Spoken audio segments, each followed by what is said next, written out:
toute la loi et toute la jurisprudence française est basée sur ce conflit-là entre propriété privée et droit au logement.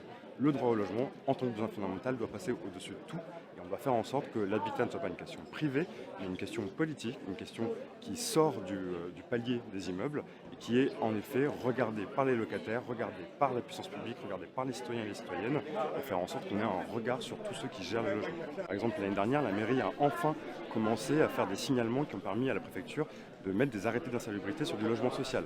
Ça, pendant des décennies, ça n'a pas été le cas. On se retrouve dans une situation de logement social où tout le monde attend les subventions de l'Agence nationale de rénovation urbaine. Et pendant ce temps-là, pendant parfois des décennies, les logements se dégradent.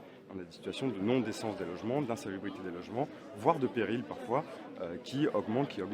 C'est vraiment une boîte de Pandore qu'il faudrait ouvrir pour aller s'intéresser à ces dizaines de milliers de logements dans le logement social. Ça va mettre du temps tout ça quand même. Ça va mettre du temps, mais en fait, ça fait 4 ans déjà qu'on a un projet d'aménagement sur le centre-ville qui a été annoncé, qui est censé sur 10 ans rénover 10 000 logements sur le centre-ville, changer la face du centre-ville. Et pour l'instant, rien n'a démarré. Alors on sait que c'est lent, on sait que c'est compliqué, c'est technique, ça demande des financements. Mais par exemple, le maire Benoît Payan a obtenu de l'État 1 milliard d'euros de prêts et d'engagements financiers pour pouvoir rénover les écoles il y a quelques années. Pourquoi est-ce qu'aujourd'hui la mairie et la métropole n'ont pas une stratégie similaire, aller demander un engagement financier fort et une rénovation des services et un changement législatif pour aller aussi loin? En fait, on ne peut pas avoir de demi-mesure là-dessus et y aller touche par touche. Il faut vraiment un plan, une stratégie sur 10 ans qui permettent d'atteindre les objectifs et de rénovation de l'habitat indigne et de construction de logement social, puisqu'on sait que Marseille est presque à la limite de la carence en termes de logement social.